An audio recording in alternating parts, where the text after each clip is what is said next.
வணக்கம் ஃப்ரெண்ட்ஸ், இன்றைக்கி நம்ம சேனலில் என்ன பார்க்க போகிறோன்னா தக்காளி மல்லித்தழை வச்சு சட்னி பண்ண போகிறோம். அதுக்கு தேவையான பொருட்கள் என்னென்னங்கிறத பார்க்கலாம் வாங்க.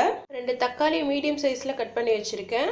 கொஞ்சம் தேங்காய், கொஞ்சம் புளி, 10லேருந்து 15 வரைக்கும் பூண்டு, மல்லித்தழை, ஒரு 10லேருந்து 15 வரைக்கும் சின்ன வெங்காயம் உரித்து வச்சுருக்கேன். கருவேப்பிலை 2 கொத்து, வரமிளகா 8 எடுத்து வச்சுருக்கோம். உப்பு தேவையான அளவு, எண்ணெய் தேவையான அளவு. இப்போ சட்னி எப்படி செய்கிறேங்கிறத பார்க்கலாம். அடுப்பில் ஒரு வாணலி வச்சுட்டு எண்ணெய் ஊற்றிக்கலாம். எண்ணெய் காஞ்செண்ணெய் ஒவ்வொரு பொருளாக போடலாம். ஃபஸ்ட்டு வெங்காயம் போட்டுக்கலாம். வெங்காயம் போட்டு ஒரு கிளறிட்டு பூண்டு போட்டுக்கலாம்.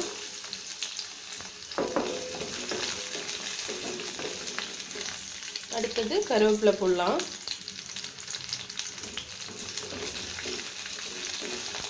வரமிளகாய், மல்லித்தழை,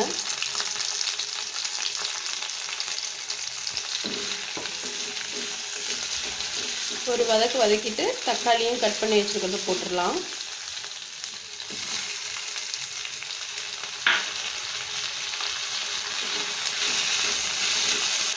கொஞ்சம் உப்பு போட்டு வதக்கலாம். சீக்கிரம் தக்காளி வதங்கிடும்.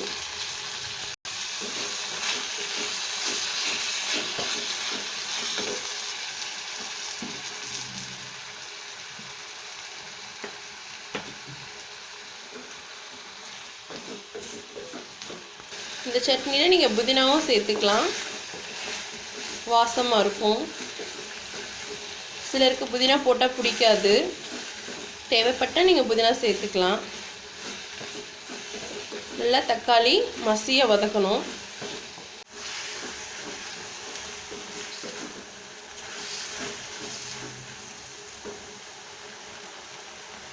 பாருங்கள், ஓரளவுக்கு வதங்கிடுச்சு. இது கூட கட் பண்ணி வச்சுருக்க தேங்காயும் போட்டுக்கலாம். லைட்டாக வதக்கலாம். ஒரு நிமிஷம் வதக்கி நம்ம இறக்கிடலாம். இது பார்த்திங்கன்னா வெங்காயம் தக்காளி தான் போட்டு அரைப்போம் சட்னி. இப்போ மல்லித்தலையும் போடுறப்போ மல்லி, கருவேப்பிலை, புதினா தேவைப்பட்டால் நீங்கள் போட்டுக்கலாம். நல்ல ஒரு வாசம் கொடுக்கும், டிஃப்ரெண்ட்டாக இருக்கும் உங்களுக்கு சட்னி. இப்போ அடுப்பு நிறுத்துறதுக்கு முன்னாடி புளியும் போட்டு ஒரு கிளறிட்டு நிறுத்திடலாம். இப்போ அடுப்பை ஆஃப் பண்ணிவிட்டு நம்ம மாற்றி வைக்கலாம். ஆறுனன்னா அரைச்சிக்கலாம். நம்ம வதக்கி வச்சது எல்லாமே ஆறிடுச்சு. இப்போ சட்னி அரைச்சிட்டு எப்படிங்கிறத நான் உங்களுக்கு காமிக்கிறேன்.